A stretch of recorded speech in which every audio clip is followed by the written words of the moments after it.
할렐루야. 아멘. 주의 이름으로 여러분을 사랑하고 환영합니다. 앞뒤 좌우에 있는 분들에게 사랑과 축복으로 인사하겠습니다. 사랑합니다. 축복합니다. 사랑합니다. 축복합니다. 축복합니다. 사랑합니다. 축복합니다.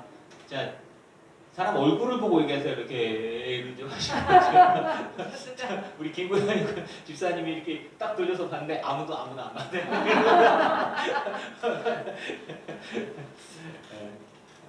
진심으로 사랑하고 여러분 축복합니다. 잘 오셨습니다.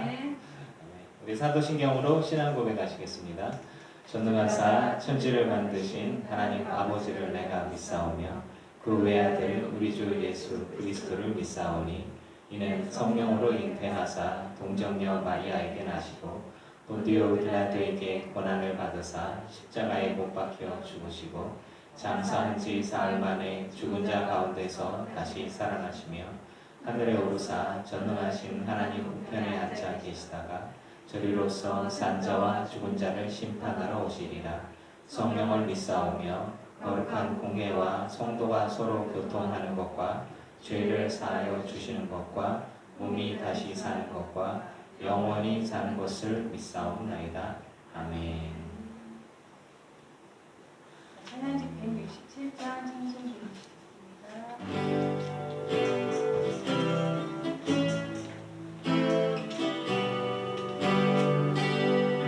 당신 지쳐서 기도할 수 없고 눈물이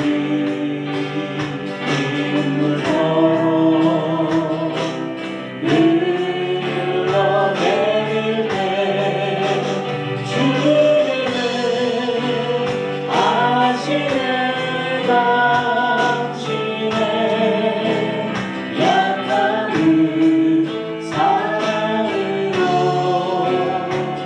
물 봐주시네.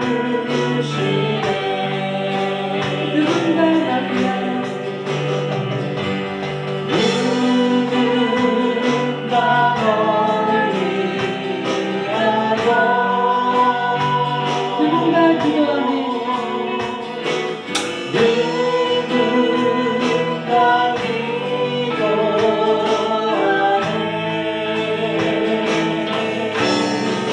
내 마음도 외로워서 마음이 무너질 때 누군가 널 위해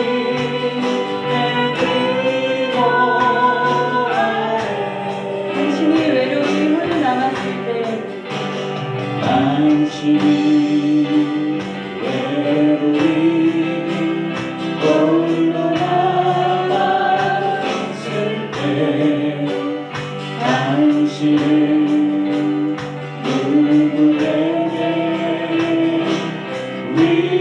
위로를 얻나. 주님은 아시네 당신의 마음을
신나게 박수 치시면서 찬양 드리시겠습니다. 마지막 잘 들으실게요. 주리라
다 같이 기도하시겠습니다.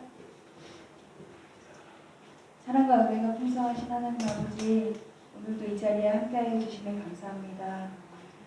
한 주간도 주님의 보살핌으로 저희들 모두 또다시 주님 전에 나오게 하심을 감사드립니다.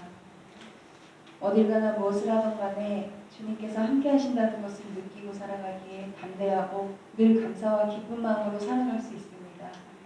늘 주님 닮아가는 귀한 마음 더하여 주시옵소서. 작고 몇 안 되는 식구들이지만 저희들 주님 사랑하는 마음만큼은 그 무엇보다 크고 넘칩니다. 주님, 저희의 예배와 찬양을 기뻐 받아 주시옵소서. 이 시간 함께하지 못한 성도님들을 기억하여 주옵시고, 비록 이 자리에는 나오지 못했지만 집에서, 일터에서, 머릿속으로, 마음속으로 항상 주님을 생각하고 사랑하는 마음 변함없습니다. 주님, 그들의 기도를 귀 기울여 주시고 받아 주시옵소서. 육체의 고통도 물건의 어려움도 모두 다 해결되어 다 같이 이 자리에 모여 함께 예배할 날이 속히 오게 하여 주시옵소서. 모든 것 주님 계획대로 하여 주시옵소서. 매주 귀한 예배를 준비하여 주시는 이호주 목사님과 드럼과 건반으로 찬양을 더욱 아름답게 만들어 주시는 김수희 권사님, 그리고 유민이를 기억하여 주옵시고, 저희들을 위해 항상 맛있는 식사를 준비하여 주시는 김신욱 사모님을 축복하여 주시옵소서. 코로나가 급격하게 확산되고 있습니다. 저희 성도님들과 그 가정들 항상 전염병으로부터 보호하여 주시고, 또다시 주님 전에 모이지 못하고 온라인으로 예배하는 일이 없도록 하여 주시옵소서. 이 나라와 경제를 돌보아 주옵시고 늘 기도하는 대한민국이 되게 하여 주시옵소서. 오늘도 주님 많은 영광 홀로 받으시고 한 주간도 저희들 주님만 바라보며 살아가는 귀하고 평안한 시간들 되게 지켜주시옵소서. 모든 걸 주님께 다 맡겨오며 우리 주 살아계신 예수 그리스도의 이름으로 감사하며 기도하였나이다.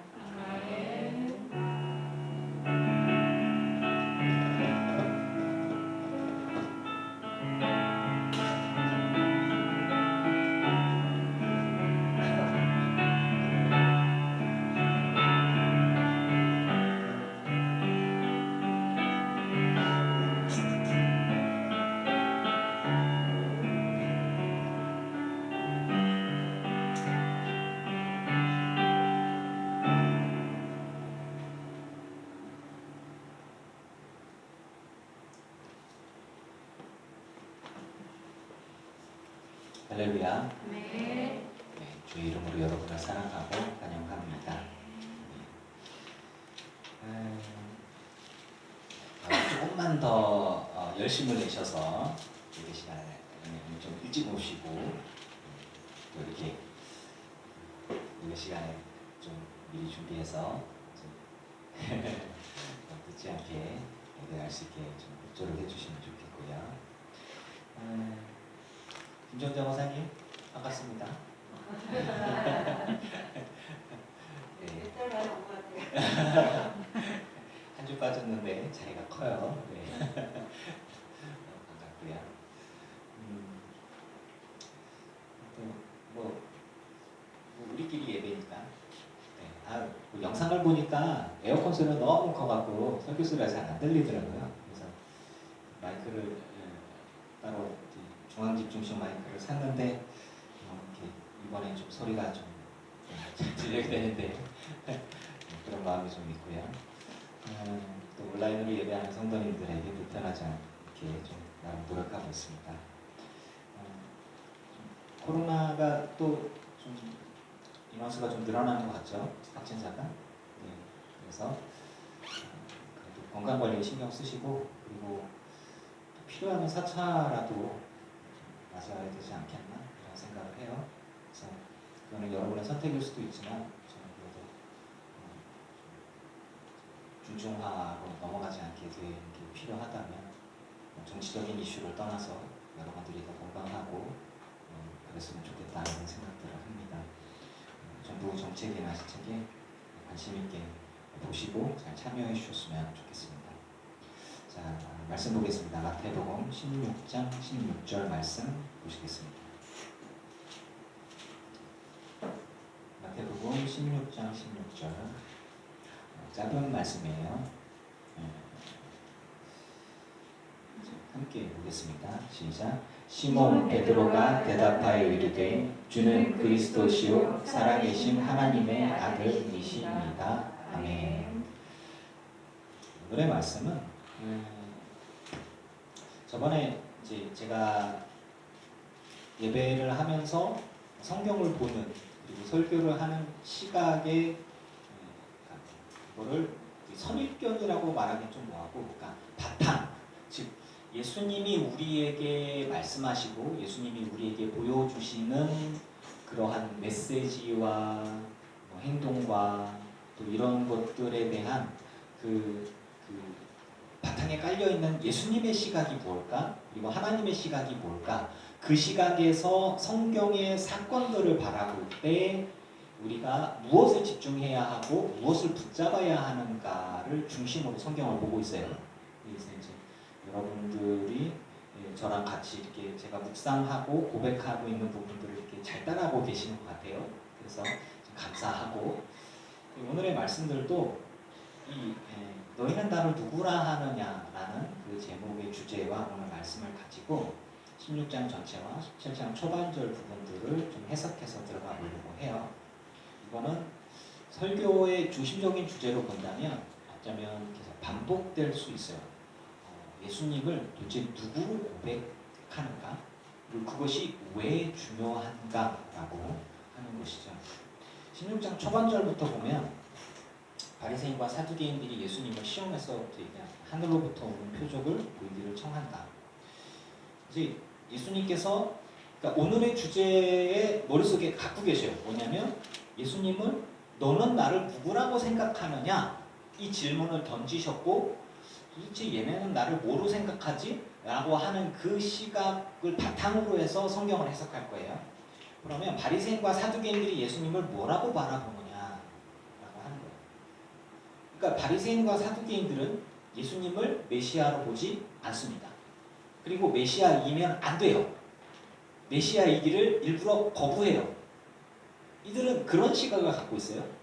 그러니까 예수님이 앞을 보지 못하는 사람이 보게 되고 말 못하는 사람들이 말을 하고 죽은 자가 살아나는 것을 보고, 그러니까 세례 요한의 제자가 예수님의 행실을 보고서 예수님이 말씀하시고 행적을 보면서 세례 요한이 헷갈리는 거예요. 예수요, 당신이 오실 그분이 맞습니까? 제자를 통해서 이렇게 알아보게 했어요. 순교당하기 전에.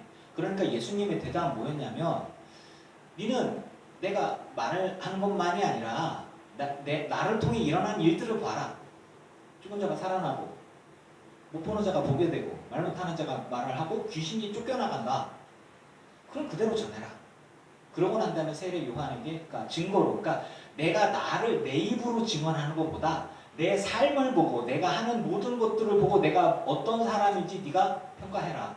판단을 해라. 그 이야기 아니겠습니까? 말로는 참 내가 그리스도다, 내가 뭐다, 막 나를 이렇게 이런 얘기 필요 없고 내가 하는 일들을 보면서 내가 누군지, 즉 우리들의 선한 행실로 내가 진짜 그리스도인이라는 걸 믿지 않는 사람들이 나를 보고 하나님께 영광을 돌리게 해라. 예수님이 말씀하시는 거 이런 부분들하고 연결을 하는 거예요. 그래서 예수님이 하시는 것들에 대한 부분들을 있는 모습 그대로 바라봐야 될 거 아니에요. 예수님이 누굴까? 그리스도가 누굴까라는 어떤 존재일까? 이렇게. 그런데 바리새인과 사두개인들은 자기들이 원하는 그리스도 상이 있어요. 그 그리스도 상이 자기들이 원하는 그리스도 상과 우리에게 다가온 그리스도의 상이 부딪히고 갈라질 때, 그때 즉 이스라엘을 배고픔에서, 이스라엘을 로마의 압제에서, 이스라엘을 다시 다윗 왕국과 혹은 그 솔로몬의 영화로운 왕국과 같이 만들어 줄 메시아를 기대를 했지. 이 세상에서 자신들을 부유하고 부자고 그리고 자신들이 떵떵거릴 수 있고 강력한 국가를 이룰 그런 메시아를 기대를 했지. 고난당하고 핍박당하고 죽임당해서 부활할 메시아를, 그리고 죽음 이후에 영원한 삶을 줄 메시아를 구하지 않았던 것 같아요. 그래서 바리새인과 사두개인들은 예수님이 메시아이지 않기를 바랬어요. 그래서 그 시각으로 바라봤을 때 하늘로부터 오는 표적, 당신이 진짜 하늘에서 온 사람이 맞냐? 여호와 하나님이 보낸 사람이 맞냐? 기적을 보여라. 증거를 보여라. 자꾸 그런 것들을 얘기를 하는 거예요. 그러니까 예수님이 얘기하신 거예요. 야, 니들 저녁에 하늘이 붉으면 날이 좋겠네 얘기하고, 그 있는 모습 그대로 바라보고서 너희 예상을 하잖아. 아침에 하늘이 붉고 흐리면, 저녁이 아니라 아침이 붉으면 이스라엘 날씨로 봤을 때 아이고 오늘은 비가 오겠네. 니들 그렇게 생각하잖아. 그래. 야, 날씨는 보고서 바로바로 깨닫는데 왜 나의 언어와 나의 행실과 나의 기적과 이적, 내가 보여주는 모든 것들을 보고서 너희들은 자꾸 나에게 신적인 것, 여호와 하나님이 보낸 것들을 자꾸 달라고 그러냐. 왜 이 시대에 나타나는 표적을 너희는 분별을 못하냐. 왜 그럴까요? 믿지 않기로 결심하였기 때문입니다. 나는 예수를 믿지 않기로 결심하였고 예수는 죽어 마땅한 자로서 결심하였단 말이지. 이런 거란 말이죠. 그러니까 니들은 나를 뭐로 생각하냐? 나사렛 촌동대에서 나오는 신기한 기적을 행하는 어떤 존재일 뿐이지 여호와 하나님이 보낸 하나님의 아들이라고 인정하고 싶지 않은 거예요. 하나님의 아들이라고 얘기는 어떻게 사람이 하나님하고 동급이 될 수 있어? 네가 신이야? 저건 죽여야 돼. 이런 식으로 생각을 하니까 예수라는 분이 하나님이 되어서는 안 돼. 뭐 나사렛 촌동네에서 무슨 선한 것이 나오겠어. 거기 촌동네 뿐이야. 이런 거예요. 나사렛 예수의 것, 나사렛 출신의 그 어떤 선지자 하나? 나사렛이 어디야? 그 촌동네 있잖아. 그 쬐끄만데. 이런 거란 말이죠. 유력한 가문도 아니고 한국에서 나온 것도 아니고 뭐 어디 이름 없는 촌동네 어디 뭐 이런 거란 말이죠. 이제 제가 전에 얘기했을 때 저 예산 사람이니까 예산 이호준 그 예산 때 예산 그 목사 있잖아요. 예산 목사 이호준 얘기한 거 이런 식의 예수님을 폄하하는 사실 시간이란 말이죠. 그래서 지난주에 예수님을 가장 제대로 부른 거 주 다윗의 자손이요.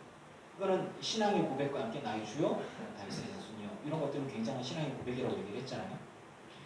예수님께서 얘기하는 거예요. 악하고 음란한 세대가 피족을 구한다. 이게 무슨 말이냐면 하나님의 시각에서 봤을 때 악한 건 뭐예요? 선이 없는 게 악한 거죠. 하나님은 선이고 하나님이 없는 게 악이에요. 그리고 음란한 건 뭐냐면 어떤 존재가 음란하다고 얘기하는 것은 사람으로 바라봤을 때 내가 내 아내를 두지 않고 다른 누군가를 계속 찾는 걸 음란하다고 얘기를 하죠. 그런 것들을 따지면 하나님이 있는데 하나님의 대상이 아닌 다른 하나님 없는 다른 대상들을 추구하고 자꾸 이렇게 하는 그런 세대가 표적을 구한다. 즉 신으로부터 오는 어떤 뭔가를 찾는데 아니 여호와 하나님이 계셔요. 그럼 여호와 하나님을 제대로 섬기면 될 거 아니에요. 근데 하나님을 벗어나서 다른 무언가를 자꾸 비껴가. 바리새인과 사두개인들이 여호와 하나님을 제대로 믿어야 되는데 자꾸 비껴가. 사람의 생각과 사람의 교훈과 사람의 전통을 만들어서 하나님이 원하는 이게 신앙의 틀과 모범과 구원의 길인데 그게 아니고 자꾸 옆으로 풀고 빗나가. 이런 식이죠. 그래서 예수님이 얘기하신 것은 요나의 표적밖에는 보여줄 표적이 없다. 이 부분들을 해석해보면 요나의 삶을 얘기해봅시다. 여기서 예수님은 요나 얘기하면 다 알아들으니까 얘기한 거예요. 요나의 삶을 딱 얘기해봅시다. 요나의 기적은 뭐예요? 3일 만에 물고기 뱃속에 죽은 것처럼 있다가 살아나는 거죠. 그걸 간단하게 따져서 예수님이 4일 만에 죽었다 살아나는 기적밖에 보여줄 수 없다는데 가만히 보면 그 기적의 핵심적인 스토리가 나와요. 뭐냐? 하나님이 요나를 통해서 니느웨 멸망하라고 가라고 얘기를 했어요. 그런데 가만히 생각해보니까 요나가 니느웨 가서 자기가 심판한다고 하나님이 멸망시킬 거라고 얘기를 하면 걔네가 회개를 할지도 몰라. 근데 회개를 하면 하나님은 사랑의 하나님이 맞거든. 그래서 얘네가 멸망을 안 할지도 몰라. 나 싫어. 그냥 내비두면 걔는 멸망할 텐데 그래서 니느웨로 안 가고 다시스로 도망가다가 걸려가지고 도망 못 가고 걸려가지고 풍랑을 만나서 다 죽게 생겼으니까 사실 그건 나 때문이야. 그래 너를 물에 빠져서 풍덩 이렇게 해버렸죠. 그러고 나서 아이고 나는 죽었네 이제. 그랬는데 물고기가 확 해갖고 고래뱃속이라고는 하지만 실제로 요나 이야기를 해보면 사람이 물에 빠졌는데 고래가 그 사람을 삼켰는데 사람이 살아있었어요. 그렇게 해서 푹 하고 튀어나와서 그 증언하는 이야기들도 좀 있거든요. 과학적으로. 이제 뭐 아무튼 그러니까 우리는 이제 고래라고 생각을 대충 예상을 해요. 하여튼 하나님이 왜 고래가 숨으로 올라오다가 누웠는데 숨을 들이마시다가 콧구멍에 뭐 들어가든지 사람이 거기 퍽 들어가든지 이건 잘 모르겠지만 어쨌거나 이 사람이 소화가 되지 않고 물고기 속에 들어갔어요. 고래가 물고기인지 모르겠지만 하여간에 물고기 속에 들어가서 3일간 있으면서 죽었나 살았나 오락가락 하는 중간에 하나님께 뭐 했어요? 회개했어요. 회개하고 나서 그 사람이 이제 하나님 앞에 회개하고 하나님 그를 용서해 주시고 고래가 아니 뭐 걸렸네 했더니 핑 하고 날아갔어요. 떨어지고 나서 이제 니누에 가서 일주일의 큰 성을 하루 만에 당신들 멸망할까 언덕 올라서 저거 멸망하나 안 하나 지켜보는데 얘네가 회개를 해버렸네. 회개하니까 하나님이 그 죄 많아서 당연히 죽여버려야 되는 그 나쁜 놈들이 다 회개하고 앉았네. 하나님이 아이고 얘네가 회개하는구나. 그렇지 내가 너희들의 죄를 사해주마 기회를 주마 이렇게 해버렸네. 그게 제가 아는 요나의 기적이에요. 여러분 믿으십니까? 그 제가 얘기하는 요나의 기적의 이야기의 흐름의 핵심들을 이해하시죠? 그러면 예수님이 요나의 기적밖에는 보여줄 게 없다는 얘기는 예수님은 죄를 범한 자가 회개하고 주님 앞에 나오면 주님은 그 어떤 죄를 지었을지라도 그를 용서해 주시는 사랑의 하나님이고 구원의 하나님이라는 이야기예요. 그래서 예수님이 오셨다는 건 내가 너희에게 보여주고자 하는 건 뭐냐면 너희가 회개하고 하나님 앞에 제대로 나오기만 한다면 요나의 기적과 같이 구원의 역사가 임할 것이다라는 이야기를 하고 싶은 거예요. 그걸 저는 이렇게 해석을 하는 거죠. 그런데 내가 이거 외에는 너희들에게 보여줄 게 없어. 이 사람들이 원하는 거는 사실 예수님이 다 보여줬어요. 자 봐라 물고기 2개 머리떡 5개 짜잔 다 먹어. 자 물 다 모여 내가 물 위를 자 지금부터 내가 거룩한 모습으로 변화될 거야 하고 성전에서 쫙 하면 하나님과 같은 모습으로 딱 보내면 다 엎드리지. 바리새인 사두개인 대제사장 다 필요 없어. 막 거룩한 모습으로 모세와 엘리야가 막 구름 가운데 쫙 하고 나타나서 야 니들 말이야 하늘에서 소리가 나 있는 내 사랑하는 아들이다 그의 말을 들어라 아이고 예 이러면 다 엎드리지. 그런데 예수님은 그렇게 안 하셨어요. 왜 그러셨을까에 대한 부분들로 이렇게 이야기를 갈 거예요. 너희는 나를 누구라 하느냐. 제목부터 이 사람들은 예수님의 기적과 말씀과 있는 모습 그대로를 받아들이고 그리스도로 받아들일 생각이 전혀 없는 거예요. 그냥 뭐 이상하게 병을 고치네 얘는 누구지? 이런 거죠. 얘가 그리스도이어야 하면 안 돼. 이런 거란 말이에요. 그러니까 예수님을 그리스도로 받아들일 생각이 없어요. 그러니까 결국에는 이 종교 지도층에 있는 사람들이 예수를 죽이기로 결심하고 결단을 하고 계획을 세운 거는 뭐 사탄들이 그를 뭐 이렇게 충동했다고 그러는데 그들 입장에서 봤을 때는 어떤 거냐면 예수님은 메시아이어서는 안 돼. 메시아이면 안 되는 거예요. 그냥 선지자 중에 하나 하나님의 은혜가 임해서 귀신도 쫓아내고 병자를 고치고 하는 사람이긴 한데 메시아이어서는 안 돼. 그리고 그렇지 않아. 그렇게 믿기로 결심하고 그렇게 생각을 하는 거죠. 자, 그렇게 보는 사람들은 하나님의 구원의 길에 들어서지 못하고 예수님께서 하나님을 통해서 예수님께서 우리에게 주시는 그 은혜의 길에 들어설 수가 없는 거가 되는 거잖아요. 그래서 그 생각과 그 시각을 바탕으로 바리새인과 사두개인들의 누룩을 조심하라는 얘기가 그 뒤에 나와요. 바로 뒤에. 왜 그러냐면 여러분 보세요. 빵이 있어요. 떡을 이렇게 해서 구우면 그냥 그대로 있어요. 구운 빵이 되는데 누룩을 딱 찍으면 훅 하고 부풀어 오르잖아요. 그럼 누룩은 조금만 탁 있어도 그것들이 막 증식해서 훅 전부 다 퍼져요. 근데 예수님이 이거를 조심하라는 얘기는 아니 빵은요 누룩을 넣어서 확 부풀리면 부드럽고 맛있어요. 그럼 누룩을 쓰지 말라는 누룩 다 써요. 다 써. 근데 왜 쓰지 말라는 얘기가 뭐냐? 바리새인과 사두개인의 누룩이라고 얘기하는 건 바리새인과 사두개인은 여호와 하나님께서 즉 예수님을 통해서 오는 구원의 길 여호와 하나님의 순수한 믿음의 신앙 모세를 통해서 주셨던 하나님에 대한 온전한 믿음과 신앙에서 바리새인과 사두개인들은 이렇게 꼬부라졌어요. 비틀어졌다는 얘기예요. 그러니까 순수한 원형의 믿음과 하나님이 원하시는 믿음과 신앙에서 그들은 부풀어졌어요. 이렇게 막 그냥 하나님을 섬기는 믿음과 순수한 신앙과 충성이 그들은 막 사람의 전통, 장로의 전통, 규례 이런 것들을 막 하다 보니까 어느 순간에 하나님께 지켜야 할 규례가 이만큼 커져갖고 이걸 다 지켜야 돼. 예수님은 그거 아닌데? 얘기했단 말이죠. 그러니까 바리새인과 사두개인들의 누룩을 조심하라는 얘기는 그 앞에 나와요.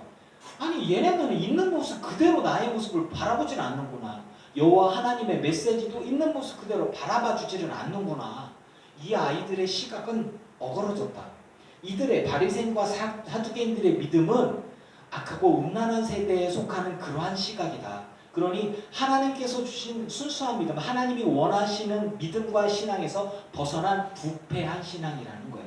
그래서 너희들이 만약에 바리새인과 사두개인들과 접하면서 그들이 전통, 그들의 믿음, 그들의 신앙, 즉 겉으로는 거룩하고 속으로는 못된 짓을 하고 있고, 그리고 부모를 막 홀대하고 내부모를 공경하지도 않으면서 하나님께 다들어서는 이러면서 거짓된 믿음을 그들을 따라 행한다면 너희들도 부패한 믿음과 신앙이 될 수밖에 없으니, 그러니 바리새인과 사두개인들의 누룩을 조심하라는 것은 그들의 전통이나 그들의 신앙 방식이나 그들의 가식적인 모습에 영향을 받지 않고 하나님 아버지께서 받으실 만한 믿음을 가져야 한다는 이야기입니다.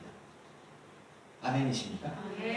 그래서 삼가 바리새인과 사두개인들의 누룩을 조심하라라고 얘기를 하는 거죠.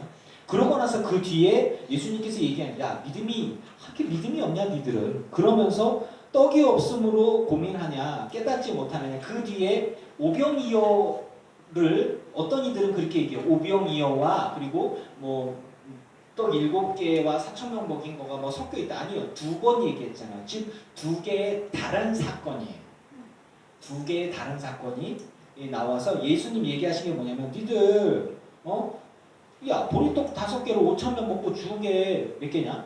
보리떡 7개로 지금 뭐 4,000명이 먹고, 그건 남자만 얘기하는 거야. 4,000명은 4,000명 먹고 몇 광줄이 기억이, 그거 기억 안 나냐?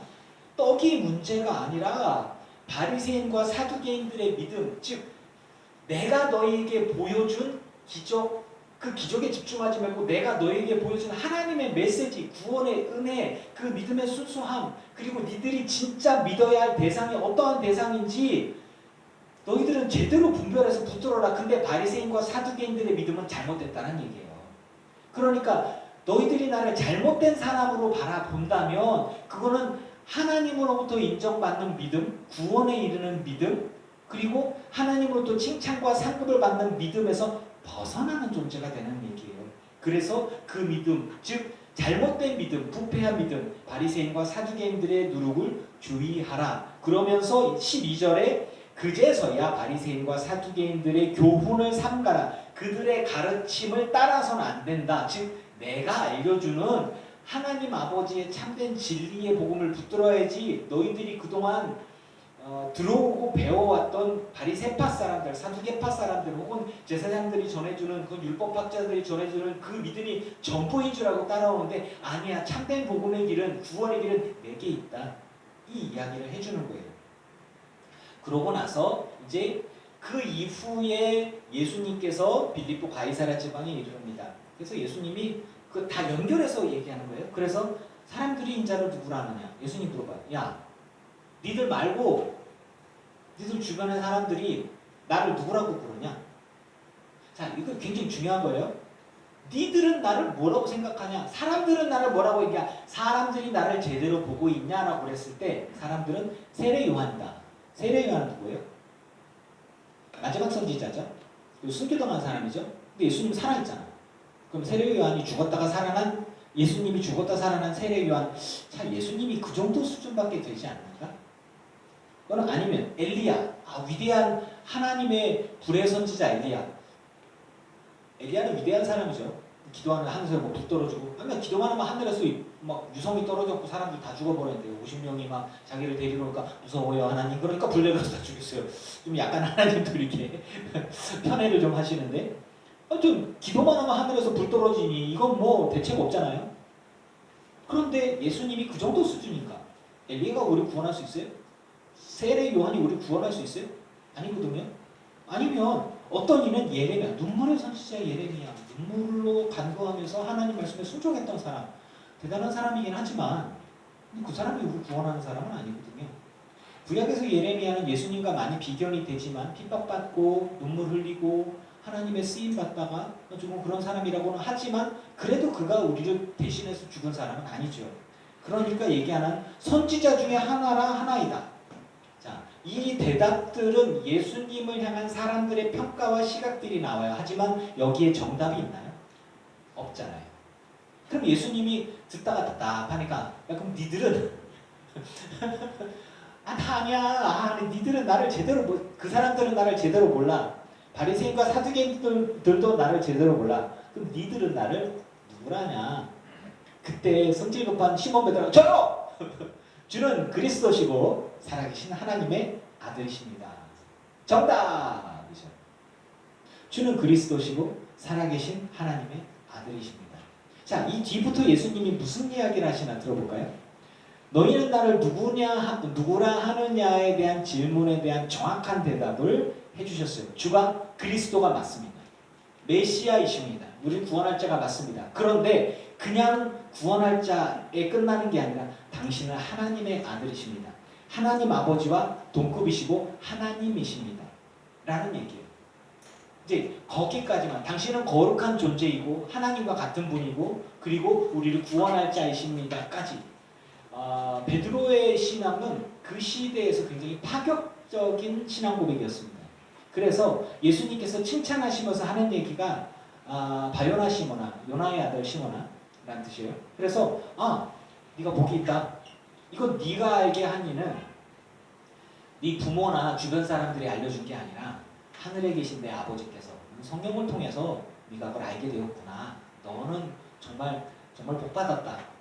그런데 예수님께서 하신 얘기가 내가 너에게 이르노니 너는 이제 베드로라고 얘기를 할 거라. 베드로는 반석이라는 뜻인데 내가 이 반석 위에, 여기서 해석을 축소해서 해석하면 내가 너 베드로 너를 바탕으로 해서 교회를 세울 것이다 라고 해석을 해서 교황이 되어지고 이렇게 돼요. 근데 이거를 너는 베드로인데 내가 이 반석이라는 이 베드로라는 사람이 아니라 이 너의 고백에 너의 신앙의 고백, 즉 주는 그리스도시고 살아계신 하나님의 아들이라고 얘기하는 그 반석, 신앙 고백의 반석 위에 내 교회를 세울 것인데, 그런데 이 교회는 음부의 권세는 죽음의 권세고 사망 권세가 이기지 못하리라 라고 얘기합니다. 이걸 이렇게 해석하는 게 더 좋아요.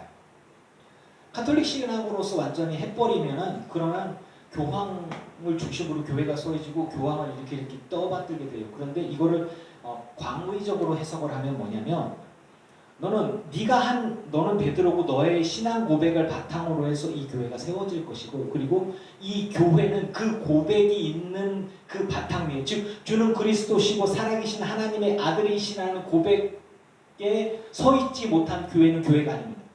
맞죠? 우리의 고백은 예수님은 메시아요, 그리스도시요, 그리고 하나님의 아들이십니다. 이 고백이 있어야, 그래야 이 교회가 세워지는 거예요. 그리고 이렇게 교회가 세워지면 하나님이 이 교회를 붙들어 줄 것이다. 음부의 권세가 이기지 못하리라. 왜? 내가 너와 함께하기 때문에, 내가 너를 붙들어 주기 때문에 라는 거예요.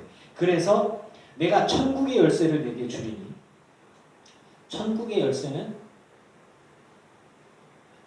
하나님의 복과 하나님의 은혜의 복의 열쇠라고 볼 수 있죠.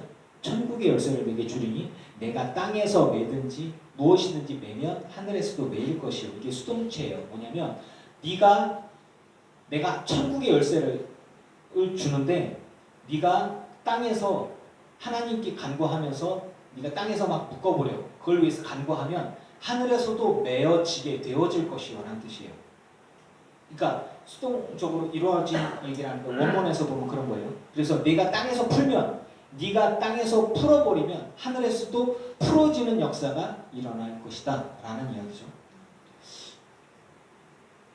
어떤 한 사람의 기도가 대단한 게 아니라 이 교회가 주가 그리스도시고 살아계신 하나님의 아들입니다라는 고백을 하고 그 고백 위에 이 교회가 세워지고 이 교회를 하나님이 기뻐하셔서 이 고백을 통해서 주님과 동행하는 자가 있고 그가 하나님께 기도하며 이 땅 가운데 삶을 사는 동안에 하나님이 들으시고 역사하셔서 그를 통해서 하나님의 일을 하실 거라는 사실입니다.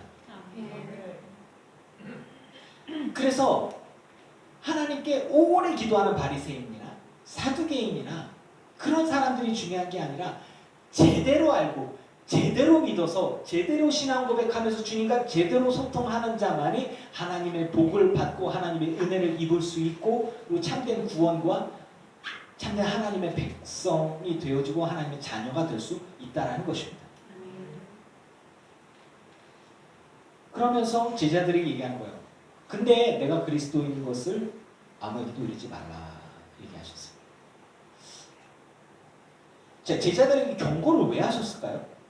아니, 야, 니들이 그리스도, 내가 그리스도다라는 것을 이렇게 사람들이 제자가 고백을 했고 그걸 기뻐하셨어요. 그리고 축복해 주셨어요. 얘기를 해주셨는데 자기가 그리스도인 걸 또 다른 사람에게는 확실하게 얘기하지 말아라. 왜 이야기하셨을까요?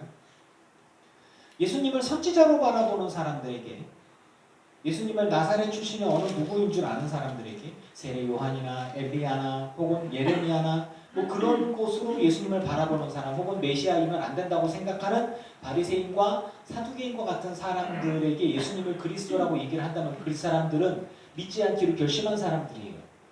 죽은 자가 살아나고 병자가 고쳐지고 귀신이 쫓겨나는데도 불구하고 성령의 역사가 강력하게 나타나는 능력에 나타남에도 불구하고 물고기 두 마리에 보리떡 다섯 오병이어의 기적에 나타남에도 불구하고 사람들은 예수님을 그리스도로 인정하고 싶어하지 않는 거예요. 이미 증거는 다 나왔어요. 그러니까 그들에게 굳이 그리스도라고 이를 필요가 없는 거예요. 왜냐하면 그리스도가 아닌 곳으로 결심을 했기 때문에, 그렇게 믿지 않기로 결심을 했기 때문에 오히려 그것들을 드러내는 것들이 의미가 없어요. 그러면서 예수님께서 하신 말씀이, 이때부터 예수님께서 내가 사실은 그래 너희들이 나한테 바라보는 시각이 맞다. 시몬 베드로를 통해서 내게 해준 이야기야. 내가 그리스도가 맞고 하나님의 아들이 맞다. 그런데 내가 한 가지 너희들한테 비밀을 얘기해 줄게. 사실 얘기 안 한 건데 내가 대제사장 장로들과 서기관들 이 사람들에게 고난을 받고 죽임을 당하고 3일에 살아나야 될 거다 라는 이야기를 해줍니다. 이거는 제자들은, 자, 시몬 베드로가 예수님에 대해 정답을 얘기했어요. 하나님의 아들이시고 그리스도이십니다. 그리고 당신은 하나님과 동급이십니다. 그리고 하나님이십니다. 거룩한 신성을 갖고 계신 분입니다 라고 얘기를 했는데, 그 다음에 예수님이 얘기하는 게 맞아. 네 얘기가 참 맞아. 그렇기는 한데 사실은 내가 말이야 고난당하고 고통당하다가 죽임까지 당할 거야. 그런데 살아날 거야 라는 이야기를, 그 비밀을 혼자만 알고 계시다가 이제 제자들한테 얘기합니다. 왜? 그때 이제 준비가 됐으니까, 내가 누군지를 이제 알게 됐으니까, 이제 예수님이 그동안 혼자 알고 계시던 비밀을, 아버지 하나님과 예수님만 알고 계시던 비밀을 제자들한테 얘기를 하는 것이죠. 제주도 베드로가 그 얘기를 했을 때 베드로가 이제 기분이 좋았잖아요. 칭찬받고 어깨가 막 올라가고 나니까 그 다음에 주여! 그러면 안 됩니다. 그런 일은 절대 일어날 수 없습니다. 라고서 이제 얘기를 하죠. 아시다시피 뒤지게 혼나죠. 뒤지게 혼나죠. 조금 전에 야 너는 베드로야. 너는 천국 열쇠를 내가 줄 거야. 네가 땅에서 하늘에서도 네가 땅에서 그냥 와 그냥 뭘 하든지 하늘에서만 천국 열쇠 내가 너한테 준다니까. 그냥 와 어깨가 이만큼 늘었어. 예수님 절대 그러면 안 된다. 야 이 사탄아 그냥 막 그냥 사탄아 너는 사탄이야 그냥. 조금 전에 내가 천국 열쇠를 받았는데 방금 전에 내가 천국 열쇠 받았는데 이게 그런 거잖아요. 천국 열쇠 와 천국 열쇠 이게 사탄 오 개그하지 말랬는데 아내가 저보고 품이 떨어진다고 개그하지 말랬는데 미안해 여보. 어쩌겠어. 그러니까 아무튼 그런 아주 극과 극의 상황이에요. 우리 딸내미처럼 와 건드리지 마요. 와 건드리지 마요.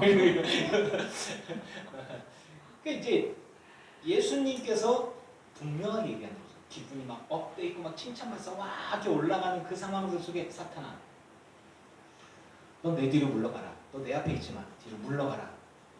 너는 나를 넘어지게 하는 자로다. 자, 예수님께서 이야기하시는 부분들에 대한 참된 대답을 한 시몬 베드로와 그의 신앙 고백은 칭찬받아 마땅하지만 어느 순간 예수님께서 그 이후에 일어날 일들과 하나님의 구원의 계획을 이야기하실 때 꼭 일어날 앞으로의 고난과 죽으심과 그리고 부활에 관한 이야기를 했을 때 이거는 하나님의 계획이잖아요. 하나님의 구원의 계획. 그런데 이 세상의 제자들부터 이 세상의 모든 사람들, 뭐 바리새인과 사두개인들이나 뭐 그런 사람들 빼고 예수님을 사랑하는 사람들은 100%, 100이면 100%다 예수님을 막아섰을 거예요. 왜 죽으세요? 왜 죽으셔야 됩니까? 왜 고난당하셔야 돼요? 당신은 능력이 있으신 분 아닙니까? 당신이 원하시면 다 가능해요. 이런 거잖아요. 여러분, 귀신을 쫓아내는 분이 귀신을 불러서 부릴 수 있지 않을까요? 저는 쓸데없는 상상을 가끔 합니다. 이렇게 나 같으면, 내가 예수님이었다면 귀신들, 야 니들 이리 와봐. 야 쟤네들 저것들 4가지 없거든. 야 저것들 들어가서 종기 들어가고 밤에 그냥 잠 못 자게 하고 막 맨날 해갖고 놀라게 해봐라. 그리고 나서는 내 이름 하나만 딱 대. 그러면 애들 벌벌벌 떨면서 눈이 뻘게 갖고 예수님 제발 귀신 좀 내보내주세요. 이렇게 얘기하지 않았을까요? 저는 쓸데없는 상상을 가끔 합니다. 네. 예수님은 귀신들을 명해서 나가라 얘기를 하고 책망을 하고 권세와 권위가 있잖아요. 그러니까 결국에는 무리를 걸으신 예수님, 죽었다가 살아나신 예수님께서 니들이 나를 죽여봐라. 난 다시 살아나거든. 까딱없어 이것들아. 그리고 막 칼 들고 쫓아오면 바다 위에 서 있지 이렇게. 얘들아 뭐 쫓아오지?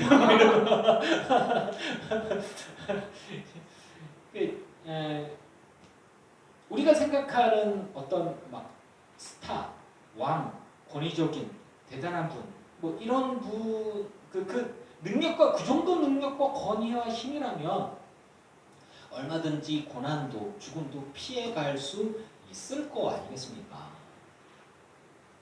그런데 예수님은 하나님 아버지의 구원의 계획에 맞춰서 예수님은 그 모든 능력과 권세와 힘이 있음에도 불구하고 이 땅에 내가 온 이유는 죽으러 온 거야.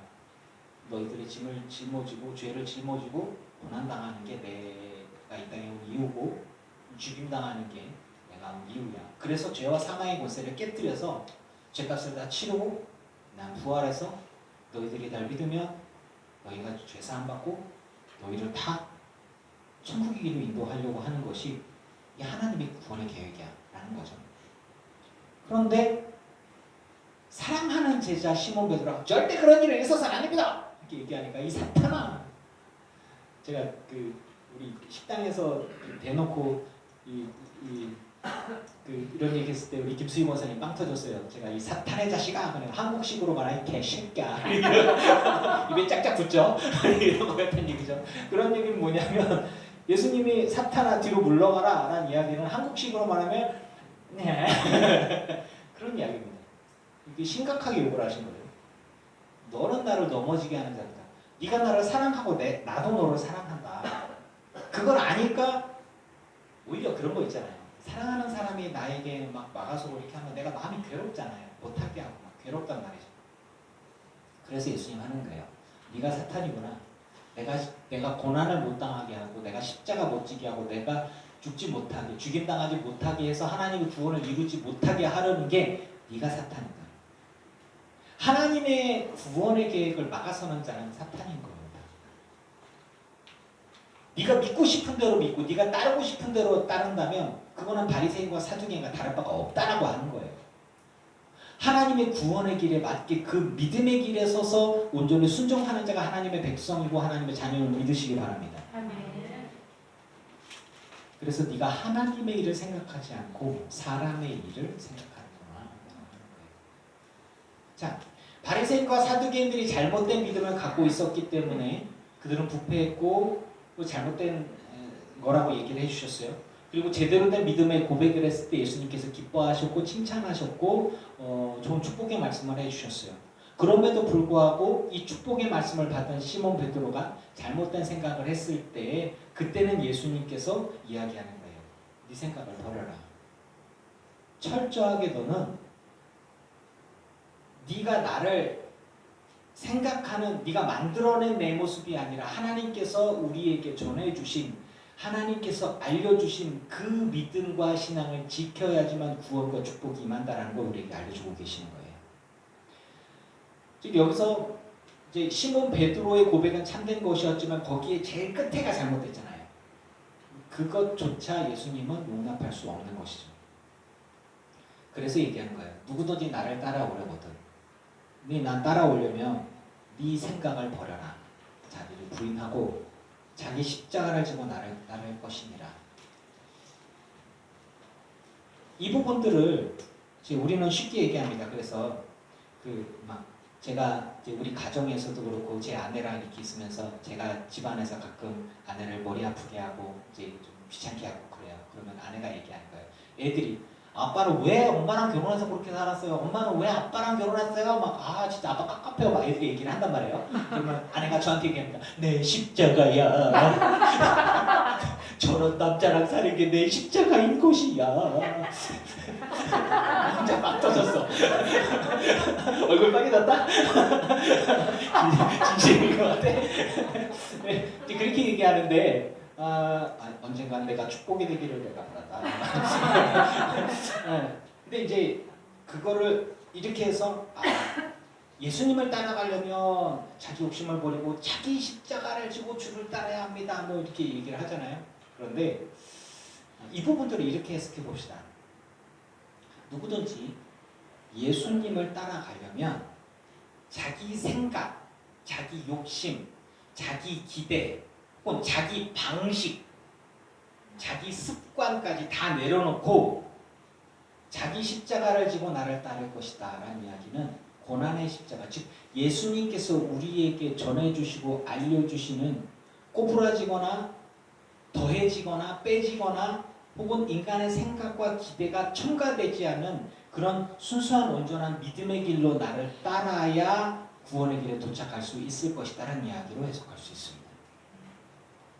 누구든지 제 목숨을 구원하고자 하면 이럴 것이고, 살고자 하냐?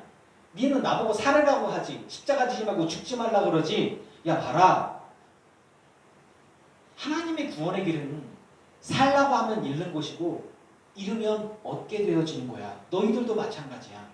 너희들도 나를 따라오려고 하는데 너희들이 고난을 피하고 죽음을 피한다면 그러면 예수님을 부인하게 될 것이고 십자가도 부인하게 될 것이고 하나님도 부인해. 그러면 하나님은 너희들을 살려줄 수가 없어요. 너희들이 이 땅에서 좀 살겠다고 예수를 부인하고 사두개인의 길, 바리새인의 길이나 다른 평탄한 길로 가게 되면 잃을 거야.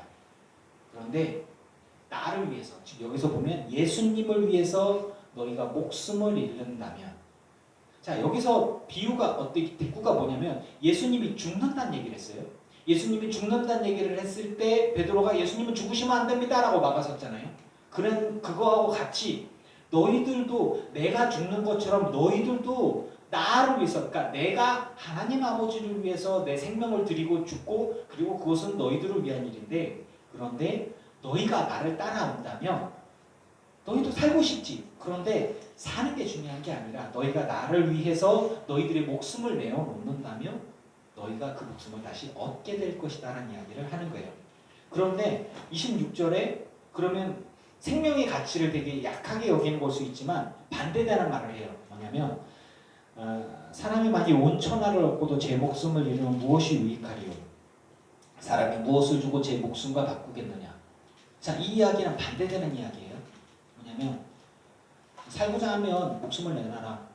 그리고 너가 죽으면 살게 될 거야. 얻게 될 거야. 그러면 목숨을 굉장히 하찮게 여기는 것처럼 여길 수 있지만 예수님은 얘기하는 거예요. 니들이 세상 모든 것들을 다 얻어도 당장 죽으면 의미가 없잖아. 또 그런 얘기를 해요. 목숨이 얼마나 소중하냐. 5천원을 다 얻고 왕이 되고 뭐가 되고 이 세상에서 부귀영화를 누리고 잘 먹고 잘 살아봐야 뭐하냐. 다 얻었는데 다음날 바로 죽으면 아무 의미가 없어야 사실. 그런 얘기를 또 해주신단 말이에요.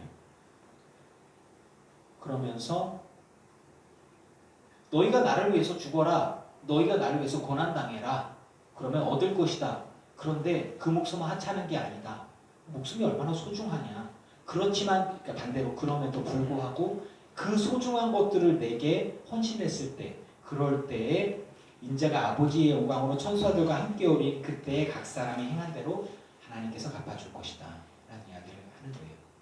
즉 예수님을 선지자로 바라보면 예수님을 엘리야, 예레미야, 세례 요한과 같은 자의 하나로 바라본다면 자기 생명을 던질 수 없어요. 예수님을 바리새인과 사두개인들이 바라보는 기대하는 예수로 바라본다면 예수님께 자기 삶을 드릴 수 없어요. 자, 시몬 베드로의 고백 속에서 예수님이 어떤 분이냐? 주는 그리스도십니다. 주는 하나님의 아들이십니다. 그 고백은 반쪽짜리 고백이에요. 그런데 당신은 그리스도가 맞습니다. 당신의 나라가 임할 때 나를 기억해 주십시오. 강도가 얘기했던 것과 같이 그렇게 생각할 수 있어요. 당신은 하나님의 아들이십니다. 당신은 거룩한 존재이십니다. 막 이렇게 했는데 근데 내가 죽을 거야. 뭐 이렇게 얘기했을 때 그거는 좀 아닌데요. 나도 같이 죽을 수는 없는데요. 뭐 이런 거란 말이죠. 그런데 너희가 너에게 소중한 그 목숨까지도 내게 맡기고 내게 충성을 한다면 그러면 하나님께서 아버지께서 각 사람이 행한 대로 너희가 내게 행한 대로 내가 너에게 다 갚아줄 거다. 즉 이 땅의 삶이 전부가 아니라 영생의 삶에 대한 영생과 그리고 칭찬과 상급에 대한 약속들을 예수님이 해주시면서 너희는 나를 따르라 라는 이야기를 해주고 계시는 거예요. 그래서 여기 서 있는 사람 중에 죽기 전에 인자가 그 왕권을 가지고 오는 것을 볼 자들도 있느니라. 사도 요한 같은 경우에는 계시록을 쓰면서 예수님의 재림과 함께 그 영광과 심판들을 다 보고 예언을 했죠. 요한 그리고 적어도 우리가 아는 거는 사도 요한이고 그리고 뭐 다른 어떤 사람들 같은 경우에는 뭐 환상으로 보았을 수 있겠고 뭐 그러겠죠. 그러고 나서는 예수님 얘기하는 거죠. 예수님이 어떤 분이냐, 어떠한 믿음이 중요하냐. 그러면서 이제 변화상 이야기를 하고 마무리를 지게요. 예수님께서 엿새 후에 베드로와 야고보와 그 형제 요한을 데리고 따로 높은 산에 올라가셨어요. 그리고 그 얼굴에 해같이 빛나고 옷이 빛과 같이 휘어졌습니다. 모세와 엘리야가 예수님과 더불어 이야기하는 것을 보게 되어집니다. 그러므로 사람들이 이제 엎드렸을 때 놀라서 엎드렸을 때 구름 속에서 이제 소리가 났죠. 이는 내 사랑하는 아들이요 내 기뻐하는 자니 너희는 그의 말을 들으라. 제자들이 엎드려서 떨고 있을 때 예수님이 일어나 두려워하지 마라. 왜 예수님의 제자들 전부 다 있는 데서 이런 모습을 보이지 않고 즉 예수님을 따르는 오병이어의 기적이 있었던 수만 명의 사람들 죽은 자가 살아나는 기적이 있었던 달리다도 소녀에 일어나다 하면서 막 구경꾼이 막 어마어마하게 많은 사람들 앞에서 영광스러운 모습으로 쫙 바리새인 사택에 있는 데서 쫙 하면은 다 믿을 거 아니에요. 근데 왜 그렇게 안 하고 꼭 이 세 명만 열심당원 제대로 충성하는 베드로, 야고보, 요한만 데리고 갔을까? 그들의 믿음의 분량대로 하나님은 은혜를 베풀어 주십니다. 다른 사람들 같은 경우는 제자로서 따라오긴 했지만 감당할 만한 믿음이 되지 못했던 것 같아요. 그래서 예수님께서는 그들을 따로 데리고 들어가서 변화된 모습을 보여주셨고 그리고 나서 얘기하시는 거예요. 일어나 두려워하지 마라. 그리고 하늘의 음성을 듣게 했고요. 그리고 오직 예수 외에는 아무것도 보이지 않게 되어지고 그리고 그들이 그런 신기한 경험을 하게 와 진짜 하나님의 아들이구나. 진짜 메시아구나 라는 것들을 내가 직접 봤어. 영광된 모습을 봤어. 우리가 정말 추앙하는 모세 엘리야가 예수님과 얘기하는 모습을 봤어. 뭐 이렇게 하늘에서 음성도 들렸어. 나 하나님의 음성을 들었어. 막 이런 얘기를 할 수 있잖아요. 근데 예수님이 인자가 죽은 자 가운데서 살아나기 전에는 본 것을 아무에게도 이르지 말라 하셨다. 왜일까요? 얘기해도 안 믿기 때문이에요. 얘기해도 안 믿어요. 보고도 안 믿는데 눈앞에서 죽은 자 살아나고 눈앞에서 귀신이 쫓겨나는 걸 봤는데도 저거는 사탄의 역사야. 이따위 소리를 해대는데 그거 믿고 써요?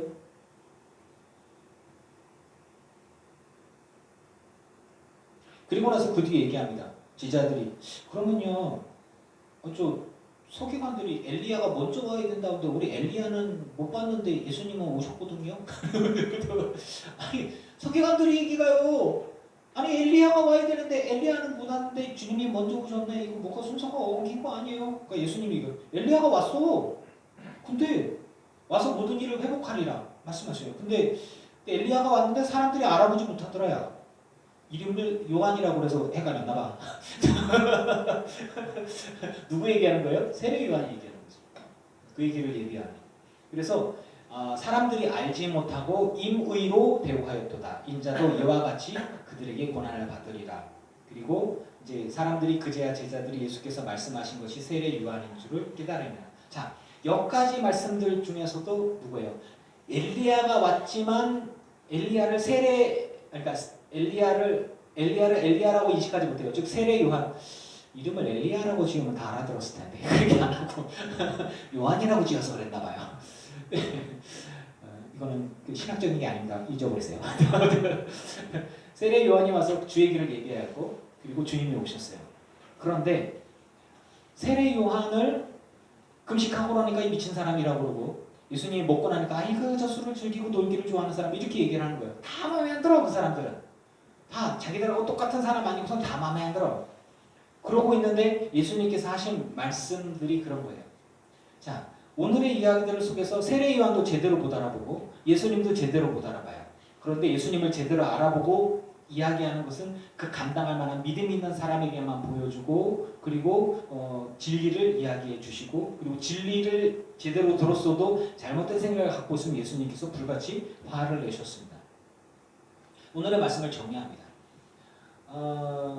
변화산에서 거룩한 변화, 하나님의 음성을 전해 주셨어요. 그런데 감당할 만한 믿음이 있는 이들에게만 보여주셨어요. 즉 예수님을 제대로 고백하고 참된 믿음을 가진 사람들에게만 그 은혜가 임하였던 것입니다. 자신의 생각과 기대, 욕심들을 다 내려놓고 하나님의 뜻에 자기를 온전히 맡겨서 부풀어오른 빵과 같이 변질되어진 믿음이 아니라 전해주시는 믿음. 그래서 사실은 조영기 목사님이 그 교단 이름을 잘 지었어요. 순복음교회. 복음이 이런 복음 저런 복음 다 들어갔는데 그냥 순수한 복음만 전해버리는 주 예수 그리스도를 믿으십시오. 복 받으십시오. 네. 그거는 폄하하는 건 절대 아닙니다. 예수 믿으면 복을 받고 영생의 복을 얻으시오. 할렐루야 메시아가 뭐 이제 정말 그게 순수 복음이었던 것으로 예수 믿으면 죄 사함 받고 구원 받습니다. 그래서 그게 복입니다까지가 참 좋은데 그런데 이 땅에서 잘 되고 부자 되고 병도 낫고 병 걸리면 잘못된 거고 가난하면 문제가 되는 거고 하나님의 은혜가 덜 임한 것이고 방언을 못 받으면 성령 임한 것이 아니고 랄랄랄라도 하고 막 이렇게 얘기가 되는 거죠. 이제 약간 하지만 순복음이라는 것들로 제가 이야기를 한다면 실제로 봤을 때 우리들의 복음이 잘못된 것으로 변질되지 않고 순수한 복음, 즉 예수 그리스도를 통해서 우리에게 전해 주셨던 참된 복음을 붙드시길 축원합니다. 그래야 하나님으로부터 인정받고 칭찬과 상급이 임하고 온전한 길로 임하는 거예요. 바리새인, 사두개인들 혹은 시몬 베드로의 고백도 반쪽짜리였지만 잘못됐을 때 예이 사탄아! 이러면서 엄청 혼났단 말이죠. 그리고 믿음의 분량이 안 되는 사람들에게는 변화산의 은혜를 경험할 수가 없었고 그리고 사람들에게 이야기하지도 말라 그랬어요. 내가 그리스도다라고 얘기했는데 근데 얘들아 사람들이 얘기하지 마. 그리고 3명의 제자들에게 거룩한 모습을 보여주셨지만 내가 죽었다가 살아나기 전까지는 얘기하지 마. 왜? 감당이 안 돼. 믿음이 없어. 그런 거예요. 대신 너희는 내가 전해준 온전한 믿음의 길로 가서 온전한 구원의 길을 따라 나를 따라 참된 구원과 참된 은혜를 입어라 라는 것이죠. 여러분 예수님이 전해준 참된 복음을 붙들고 승리하는 저와 여러분이 되기를 주의 이름으로 축원합니다. 아멘.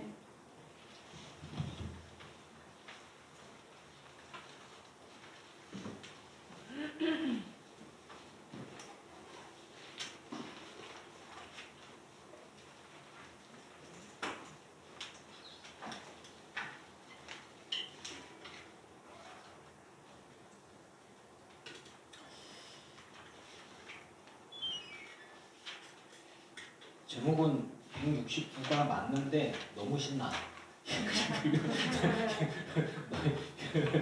너무 신나서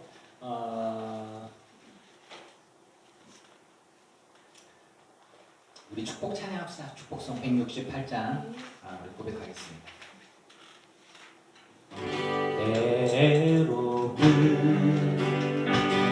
너의 앞에 어려움과 아픔이 있지만 담대하게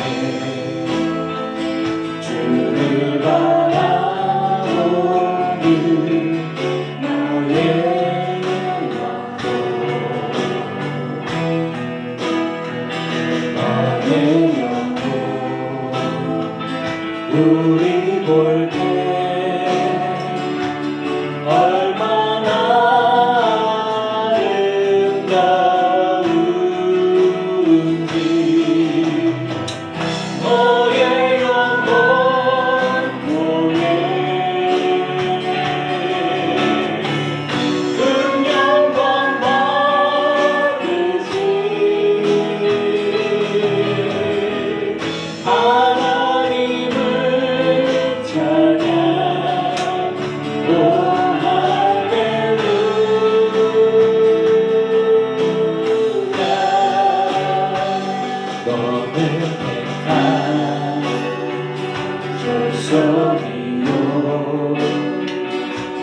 왕 같은 제사장이요 거룩한 나 하나님의 소유된 백성 나의 영혼 우리 볼때 얼마나 사랑스러운지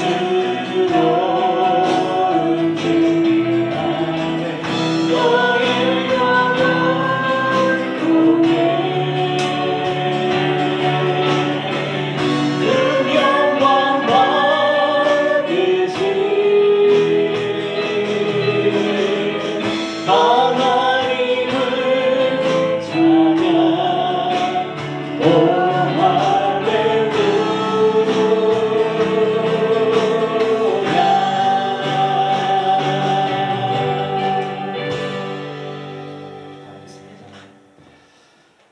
주님 앞에 예물 드린 성도들이 있습니다. 이들의 예물과 이들의 삶을 받아 주시옵소서. 하늘의 신령한 복으로 성령의 충만함으로 동행하심으로 넉넉함으로 채우시고 땅의 기름진 복으로 부어주셔서 힘들고 어려운 세대 경제적으로 어려울 수 있는데 불황이 닥쳐올 수 있는데 전염병으로 고통당할 수 있는데 하나님 이들이 이 땅의 삶을 책임져 주시고 붙들어 주시사 보호하시사 슬프지 않게 하시고 낙심되지 않게 하시고 강건함으로 넉넉히 이기는 복된 은혜가 있게 하여 주시옵소서. 주님께서 돌봐주시고 공급하시고 책임지시는 은혜가 있어서 우리가 이 땅의 삶이 전부는 아닙니다. 꼭 부자 되게 해달라고 하지도 않습니다. 남들보다 성공하게 해달라고 하지도 않습니다. 그러나 주여 이들이 가난 때문에 너무 고통받지 않게 하여 주시고 물질 때문에 마음 상하지 않게 하옵소서. 건강이 상해서 믿음이 흔들리지 않게 하시고 사람들로부터 조롱받지 않게 하옵소서. 그러나 가난하고 몸이 약할지라도 믿음으로 주를 바라보며 흔들리지 않는 믿음을 더 먼저 소유하기를 원하오니 주님 은혜 베풀어 주셔서 무엇을 알아야 하고 무슨 마음을 가져야 하고 무엇을 고백해야 하고 어떤 마음의 담대함을 가지고 주를 바라봐야 할지를 온전히 깨닫고 하는 우리 성도님들 되게 하여 주시옵소서. 예수님을 좋은 사람으로, 예수님을 나를 부자 만드는 사람으로, 예수님을 나를 오래 살게 해주는 사람, 나를 내 병 고쳐주는 사람, 예수님을 내 자녀의 성공의 어떤 이용물로 내가 이 세상에 출세하고 잘 먹고 잘 사는 일에 파트너로 바라보는 이 없게 해주시고 하나님을 하나님으로 구원자를 구원자로 나의 하나님 나의 주님으로 온전히 고백하고 믿으며 주님과 동행하는 들깊은 교회 성도들이 다 되게 하여 주시옵소서. 연약할 때 힘들 때 넘어지지 않게 해주시고 주님이 기뻐하시고 주님이 받으실 만한 온전한 믿음과 참된 신앙을 가진 우리 모든 성도들이 다 되게 하여 주시옵소서. 나의 기대와 나의 생각과 하나님의 계획이 다를 때 사실 참 괴롭습니다. 가난을 좋아하는 사람 없고 질병을 좋아하는 사람 없습니다. 죽음을 좋아하는 사람이 없고 자녀의 어려움과 고통을 바라보면서 좋아할 사람 없습니다. 그러나 주님 아버지 하나님의 뜻이라면 아버지 하나님의 도우심이라면 뭐든지 다 감당할 수 있으니 주여 우리를 붙들어 주시사 참된 믿음에서 부패하지 않게 하시고 악하고 음란하단 이 세대 속에 휩쓸리지 않게 해주시고 순결하고 참된 믿음으로 주님 앞에 칭찬과 상급을 받는 우리 우리 모두가 되게 하여 주시옵소서. 온전히 십자가를 지고 주로 섬길 수 있는 믿음의 사람이기를 소망합니다. 예수님의 이름으로 기도합니다. 아멘. 이제는 우리 주 예수 그리스도의 크신 은혜와 성부 하나님의 지극하신 사랑하심과 성령님의 충만케 하시고 승리하게 하시는 은혜가 예배하는 늘 기쁜 교회 성도들과 온라인으로 예배하는 성도들과 오지 못한 이들 모든 이들의 가정과 가문과 자손과 일터 위에 이제로부터 영원토록 함께 하시기를 간절히 축원하옵나이다. 아멘.